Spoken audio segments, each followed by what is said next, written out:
네, 오늘 하루도 마음속에 소망이 넘치시기를 바라겠습니다. 오늘 말씀은 마가복음 14장 65절 말씀입니다. 어떤 사람은 그에게 침을 뱉으며 그의 얼굴을 가리고 주먹으로 치며 이르되 선지자 노릇을 하라 하고 하인들은 손바닥으로 치더라. 아멘. 오늘 말씀의 내용은 예수님께서 사내들인 법정에서 조롱을 당하는 모습이 기록되어 있습니다. 조롱을 당하는데 보통 조롱이 아니라 아주 심한 조롱을 당하셨습니다. 우선 얼굴에 침뱉음을 당했는데 이것은 정말 심한 모욕이라는 것입니다. 또 얼굴을 주먹으로 때렸는데 얼굴은 우리 신체 중에서 제일 약하기도 하고 급소가 제일 많은 부분이기도 합니다. 주먹으로 맞으니까 엄청난 고통이 있었을 것입니다. 또 얼굴은 그 사람 자신을 의미하는 부분입니다. 그 사람 얼굴은 곧 그 사람인 거죠. 얼굴을 때린다는 것은 곧 그 사람 자체를 짓밟는 것과 같은 행위가 됩니다. 자, 그런데 중요한 것은 무엇입니까? 그 모든 조롱과 모욕을 주님이 다 수용하시고 다 받아들이셨다는 겁니다. 주님은 마음만 먹으면 삽시간에 그 무리들을 다 물리치실 수도 있었다는 것입니다. 마태복음 26장 53절 너는 내가 내 아버지께 구하여 지금 12군단 더 되는 천사를 보내시게 할 수 없는 줄로 아느냐. 하늘의 종군 천사를 동원할 수 있는 권세가 있으셨는데도 그렇게 하지 않고 그 조롱과 모욕을 다 수용하셨다라는 것이죠. 그렇다면 왜 주님은 이런 심한 모욕과 조롱을 그냥 다 수용하셨을까요? 오늘은 이 부분에 대해서 영적인 의미를 생각하면서 말씀의 은혜를 나누겠습니다. 자, 첫 번째로 가겠습니다. 심한 조롱과 모욕을 그냥 수용하신 주님의 뜻은 무엇일까요? 첫 번째는 마귀와의 싸움에서 승리하시기 위해서 그렇게 하셨다라는 겁니다. 요한일서 3장 8절 읽습니다. 죄를 짓는 자는 마귀에게 속하나니 마귀는 처음부터 범죄함이라. 하나님의 아들이 나타나신 것은 마귀의 일을 멸하려 하심이라. 이 말씀에 보면 마귀가 하는 일이 나오는데 죄를 짓게 하는 것이다. 이렇게 증언합니다. 죄를 지면 어떻게 됩니까? 죄가 있으면 언제나 마귀가 역사합니다. 그래서 주인 노릇을 하게 되죠. 죄 짓는 사람은 죄의 마귀의 종이 되는 것입니다. 자, 그렇다면 마귀는 예수님에게도 똑같은 일을 한다는 겁니다. 예수님도 죄를 짓게 만드는 것이죠. 수단과 방법을 가리지 않고 예수님이 어떻게든 죄를 짓도록 그렇게 아주 집요하게 노력한다는 것인데요. 예수님도 죄를 짓기만 하면 마귀의 손아귀에 들어가게 되기 때문에 그렇게 한다라는 겁니다. 지금 예수님은 그 모욕과 조롱을 대항하지 않고 그냥 수용하는 이 일이 어떤 일이냐면 마귀와의 싸움을 하고 계시다라는 겁니다. 그래서 예수님은 어떻게 하셨습니까? 절대 죄 짓지 않고 화를 내지 않고 미워하지 않고 죽을 때까지 그대로 그 모든 걸 수용하셨다라는 것입니다. 베드로전서 2장 23절 욕을 당하시되 맞대어 욕하지 아니하시고 고난을 당하시되 위협하지 아니하시고 오직 공의로 심판하시는 이에게 부탁하시며. 자, 그리고 그 모진 고통과 심한 모욕을 당해도 누구도 미워하지 않았다라는 거죠. 누가복음 23장 34절 이에 예수께서 이르시되 아버지 저들을 사하여 주옵소서 자기들이 하는 것을 알지 못함이니이다 하시더라. 그들이 그의 옷을 나눠 제비 뽑을세. 그래서 예수님은 십자가에서 숨을 거두실 때까지 조금도 죄를 짓지 않으셨는데 그 증거가 무엇입니까? 부활이라는 겁니다. 부활이라고 하는 건 죽음에서 다시 살아나는 걸 말씀하는 거죠. 자, 부활이라고 하는 건 어떻게 이루어집니까? 예수님이 죽으셨는데 그 죽으신 이유는 세상의 죄를 대신 지시고 그 죄값을 치르느라고 죽으신 것입니다.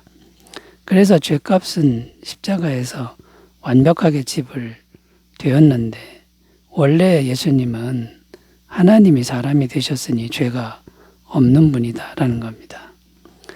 죄값은 십자가에서 지불됐고 예수님은 죄가 없으니 마귀가 예수님을 더 이상 잡을 수가 없었다는 것이죠.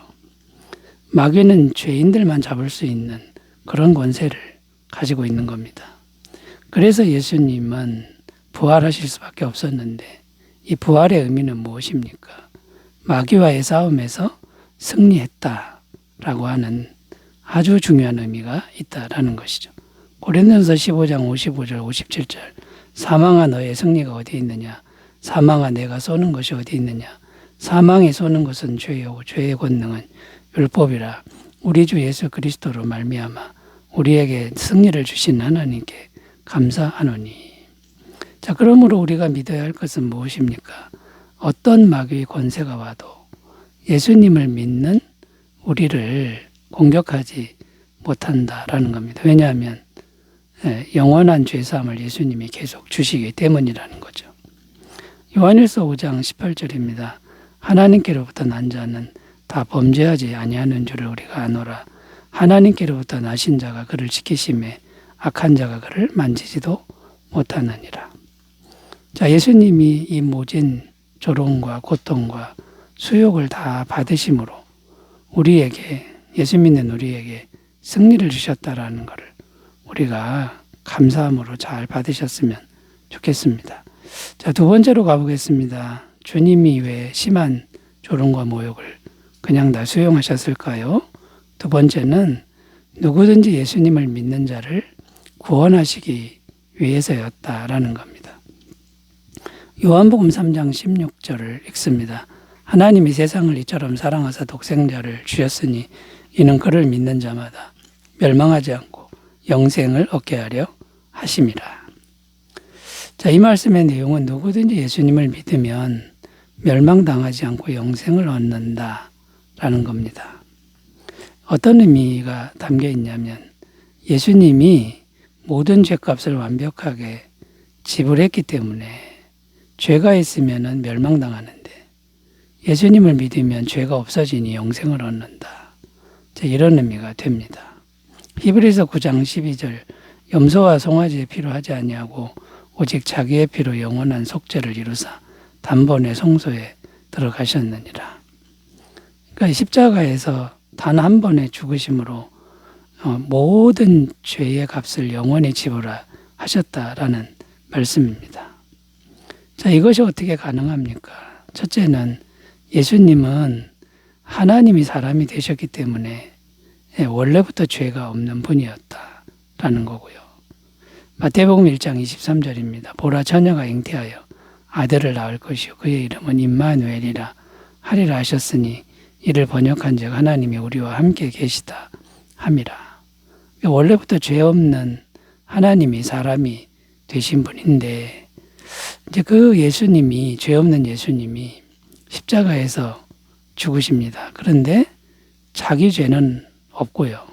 예수님 죄는 없고 온 인류의 모든 죄 값을 대신 지불하기 위해서 대신 죽으신 것이다라는 겁니다. 베드로전서 2장 24절 신이 나무에 달려 그 몸으로 우리 죄를 담당하셨으니 이는 우리로 죄에 대하여 죽고 의에 대하여 살게 하려 하심이라. 그가 채찍에 맞음으로 너희는 나음을 얻었나니. 그래서 누구든지 그 예수님을 이제 믿으면 이제 멸망치 않고 죄사함을 받아서 영생을 얻게 된다라는 건데 이 믿음이라는 게 또 중요합니다. 믿음이라는 게 뭐냐면 마음 중심에 예수님을 영접하는 것이다라는 겁니다. 이 마음 중심 그랬는데 그냥 대충 영접하는 게 아니라 마음 중심에 영접한다 이 말은 마음의 주인으로 영접하는, 그래서 내 마음이 예수님에게 종이 되는, 순종하게 되는 이런 상태를 의미한다라는 거죠. 그래서 이 믿음이라고 하는 것이 그냥 믿기만 하면 되는 단순한 게 아니라 완전히 마음 중심에 예수님을 주인으로 모시는, 이제 이런 것을 믿음이라고 한다라는 거죠. 만약 이렇게 된다 그러면 어떤 죄인도 예수님은 능히 구원하시고도 남는다라는 겁니다. 누가복음 23장 43절 예수께서 이르시되 내가 진실로 내게 이르노니 오늘 내가 나와 함께 낙원에 있으리라 하시니라. 한평생 강동지만 했던 강도도 예수님을 영접하는 즉시 구원을 받았다라는 것이죠. 자, 여러분, 주님의 심한 조롱과 모욕을 받으심이 우리의 구원이 되었다라고 하는 것에 늘 감사하는 삶이 되시기 바라겠습니다. 자, 세 번째로 가보겠습니다. 주님이 심한 조롱과 모욕을 그냥 수용하신 이유 세 번째는요. 미움과 증오의 악순환을 끊어버리기 위해서였다라는 겁니다. 로마서 12장 21절 있습니다. 악에게 지지 말고 선으로 악을 이기라. 이 말씀에 보면 악에게 지지 말라고 하는데 어떻게 하는 것이 악에게 지는 것입니까? 악을 악으로 갚는 것이 악에게 지는 것이다. 이런 의미가 됩니다. 왜 그러냐면 악을 갚으려고 하면 우리가 악한 마음을 마음에 품을 수밖에 없다라는 겁니다. 악한 마음을 품으면 어떻게 됩니까? 악한 마음의 노예가 되는 것이고 곧 마귀를 품은 것과 같은 상태가 되는 겁니다. 자, 그런데 우리 예수 믿는 사람들은 무엇을 품는 사람들입니까? 예수님 마음을 품는 사람들이라는 거죠. 그런데 예수님은 어떤 분입니까? 절대 선이신 분이다. 100% 선이신 분이다라는 겁니다. 예수님은 십자가에서 어떻게 하셨습니까? 악을 악으로 갚지 않으시고 가만히 수용하셨다라는 것이죠. 예수님 마음에는 절대 악을 품지 않았다라는 거고 모든 것을 하나님께 맡기셨다라는 겁니다. 빌립보서 2장 7절 8절입니다. 오히려 자기를 비워 종의 형체를 가지사 사람들과 같이 되셨고 사람의 모양으로 나타나서 자기를 낮추시고 죽기까지 복종하셨으니 곧 십자가에 죽으심이라. 자, 그런데 예수님을 품으면 어떻게 됩니까? 예수님을 자꾸 마음에 품으면 절대 선이신 예수님이 우리 마음 안에서 일하신다라는 겁니다. 어떻게 일하시냐면 예수님의 선한 마음을 성령을 통해서 계속 우리 마음에 공급해 주신다라는 것이죠. 로마서 12장 19절 20절 내 사랑하는 자들아 너희가 친히 원수를 갚지 말고 하나님의 진노하심에 맡기라. 기록되었으되 원수 갚는 것이 내게 있으니 내가 갚으리라고 주께서 말씀하시니라. 내 원수가 줄이거든 먹이고 목마르거든 마시게 하라. 그리함으로 내가 숯불을 그 머리에 쌓아 놓으리라. 자, 이 엄청난 말씀이 가능한 이유는 예수님의 마음을 우리가 품을 수 있으면 가능하다라고 하는 그런 전제로 한 말씀이라는 것을 우리가 꼭 기억하셨으면 좋겠습니다. 자, 예수님을 마음에 자꾸 품으면 절대선이신 예수님의 마음이 우리 마음에 들어와서 능력으로 역사하시는 것을 믿고 날마다 마음을 예수님께 드리면서 기도로 교제하시면서 예수님의 마음을 계속 받아들이시는 그런 복된 삶이 되시기를 바라겠습니다. 기도하겠습니다. 하나님 아버지, 우리가 항상 예수님의 마음을 품고 악에게 지지 말고 선으로 악을 이기는 삶이 되게 하여 주시옵소서. 예수님의 이름으로 기도드립니다. 아멘. 은혜가 넘치시기 바라겠습니다. 감사합니다.